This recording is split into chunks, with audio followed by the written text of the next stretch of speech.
দুঃখজনক হলেও এই কথা সত্যি যে আমাদের কিডনি নষ্ট হয়ে গেলে আমাদের শরীর কিন্তু আগে কোনোভাবেই সিগন্যাল দেয় না।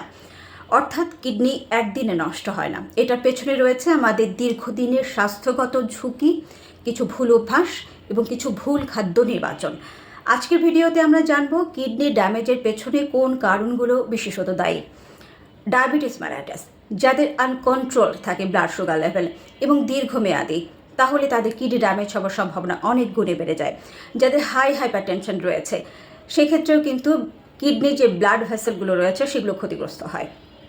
এছাড়া আমরা যদি অনিয়ন্ত্রিতভাবে হার্বাল সাপ্লিমেন্ট গ্রহণ করি, কোনো রকম চিকিৎসক কিংবা ডায়েটিশিয়ানের পরামর্শ ছাড়া, তাহলে কিন্তু কিডনি ড্যামেজের ঝুঁকি রয়েছে। কারণ এখানে কোনো ডোজেস থাকে না কার জন্য কতটুকু দরকার হবে, এবং সবার জন্যই কিন্তু সেম সাপ্লিমেন্ট নাও হতে পারে।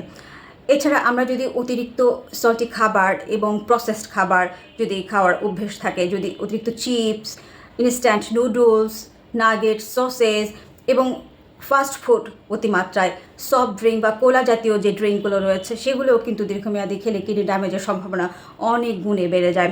এছাড়া আমরা যদি পর্যাপ্ত পানি পান না করি, তাহলেও কিন্তু কিডনি ড্যামেজের একটা ঝুঁকি থাকে। প্রিভেন্টিভ ফোকাস কী হতে পারে? যাদের ডায়াবেটিস রয়েছে বলবো সবসময়ের জন্য কন্ট্রোলের মধ্যে ব্লাড সুগার লেভেল রাখতে।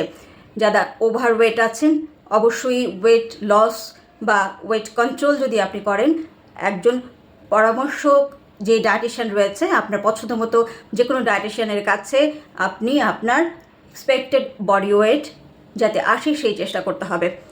এছাড়া আমাদের যদি অভ্যাস থাকে অতিরিক্ত ফাস্টফুড এবং সল্টেজ খাবারগুলি গ্রহণ করা, প্রসেসড খাবারগুলো, সেগুলো আমাদেরকে অবশ্যই ভেবেচিন্তে খেতে হবে এবং পর্যাপ্ত পানি পান করতে হবে। সর্বোপরি কিন্তু ব্যালেন্স ডায়েট গ্রহণ করতে হবে। কিডনি যেহেতু কোনো সিগন্যাল দিতে পারছে না আগে, সুতরাং আগে থেকে আমাদের এই অভ্যাসগুলো গড়ে তোলা দরকার।